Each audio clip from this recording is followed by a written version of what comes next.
आज हम लोग पुनः आपके लिए चेतना बायोलॉजी प्लेटफॉर्म पर 2027 में जो क्वेश्चन पूछने वाले हैं, जो महत्वपूर्ण क्वेश्चन है, वह 3 ऑब्जेक्टिव लेकर आए हैं। कौन सा चैप्टर है आपको पता है? ह्यूमन रिप्रोडक्शन, मानव जनन, जो हम लोग ऑफलाइन आपको सुबह पढ़ाते हैं, उसी के आधार पे 3 ऑब्जेक्टिव लेकर आए हैं।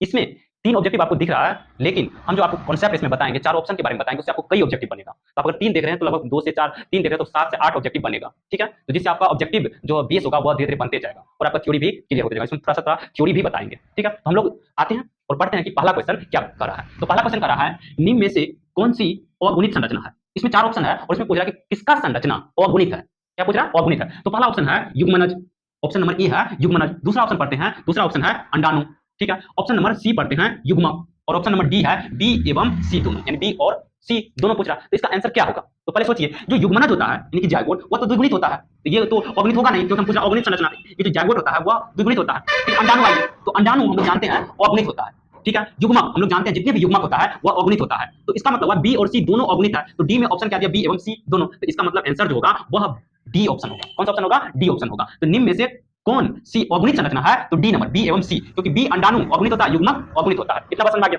अब आपको समझा देते हैं अगुणित क्या होता है, थोड़ा सा समझ लीजिए। अगुणित एक ही कोशिका है, मानव कोशिका है जिसमें 40 गुणसूत्र है, तो इसको दर्शाया गया है 2n से। तो अगर 2n है तो इसको लिखता है द्विगुणित, इसको कहा जाता है द्विगुणित। लेकिन मान लीजिए कि जो भी अपना लोग युग्मक होता है, गैमीट होता है, उसमें 23 गुणसूत्र होते हैं, तो इसको दर्शाया जाता है n से और इसी को बोला जाता है अगुणित। क्या बोला जाता है? अगुणित। तो क्या अगुणित समझ में आ गया? जिसमें गुणसूत्रों की संख्या मानव की बात करें 23 होते हैं, तो हम उसको बोलते हैं अगुणित। क्या बोलते हैं? अगुणित। जिस कोशिका में गुणसूत्रों की संख्या 40 होता है, उसको 2n से दर्शाया जाता है, उसको कहा जाता है द्विगुणित। तो क्या ये बात समझ आ गया? अगुणित क्या होता है, द्विगुणित क्या होता है? गुणसूत्र की संख्या आधा होता है तो उसको अगुणित कहा जाता है, गुणसूत्र की संख्या एक सम संख्या के रूप में होता है तो उसको द्विगुणित कहते हैं। युग्मनज आपको हमेशा याद रखिएगा, द्विगुणित होता है। जो युग्मनज होता है वह द्विगुणित होता है। कैसा होता है? द्विगुणित होता है। अंडाणु अगुणित होता है, युग्मक अगुणित होता है, इसीलिए यह बी ऑप्शन हुआ इसका आंसर, ठीक है? युग्मनज आपको याद होगा कि ये अंडाणु और ये शुक्राणु, इस दोनों के मिलने से निर्माण होता है एक कोशिका, उसी को युग्मनज कहा जाता है। कितना बात याद हो गया? अंडाणु आपको पता है, ये जो अंडाणु है नर युग्मक है, वृषण में निर्माण होता है। कहां निर्माण होता है? वृषण में निर्माण होता है। युग्मक हम लोग जानते हैं, युग्मक शब्द प्रयोग किया जाता है जो भी जीव खास करके लैंगिक जन्म करता है, उसमें युग्मक का निर्माण होना आवश्यक है। उसमें गैमीट का निर्माण होता है, मेल गैमीट और फीमेल गैमीट दोनों निर्माण होता है। तो आपको ये समझ में आ गया एक नंबर। दूसरा नंबर क्वेश्चन पढ़ते हैं, अंडो उत्सर्जन किस हार्मोन के प्रयास से संभव है?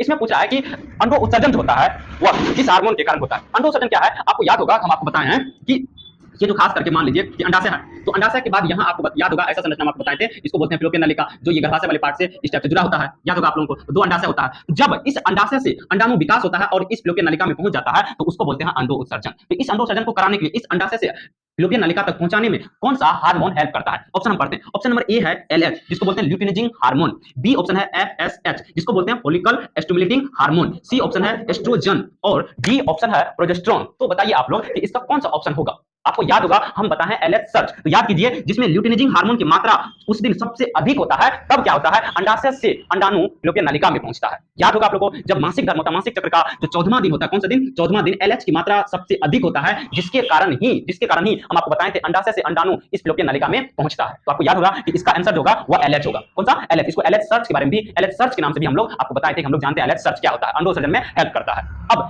कुछ और पॉइंट हम लोग पढ़ते हैं। आपको याद होगा हम आपको बताए थे कि हम लोगों का ब्रेन का एक पार्ट होता है जिसको बोलते हैं हाइपोथैलेमस। ये हाइपोथैलेमस क्या करता है? GnRH, जिसको बोलते हैं गोनेडोट्रोपिन रिलीजिंग हार्मोन, स्रावन करता है और ये पहुंच जाता है अग्रपीयूष ग्रंथि के पास। किसके पास पहुंचता है? अग्रपीयूष ग्रंथि के पास, जो ये 2 प्रकार के हार्मोन रिलीज करता है। एक को हम बोलते हैं FSH और दूसरा बोलते हैं LH। तो यहां से दूसरा नॉलेज भी आपको होना चाहिए, LH का निर्माण करता है अग्रपीयूष ग्रंथि और FSH का निर्माण करता है अग्रपीयूष ग्रंथि। ये दोनों बात भी आपको याद हो जाती है। एस्ट्रोजन और प्रोजेस्टेरोन के बारे में भी आप बोलेंगे तो बता देंगे। देखिए FSH का निर्माण कहां हुआ? अग्रपीयूष ग्रंथि में। FSH क्या करता है? ये जो अंडाशय है इसमें पुटक का निर्माण करता है। अब एस्ट्रोजन और प्रोजेस्टेरोन का काम है, एस्ट्रोजन का काम है गर्भाशय स्तर को बनाना और प्रोजेस्टेरोन का काम है गर्भाशय स्तर को बनाए रखना। ये बात आपको याद रखना होगा।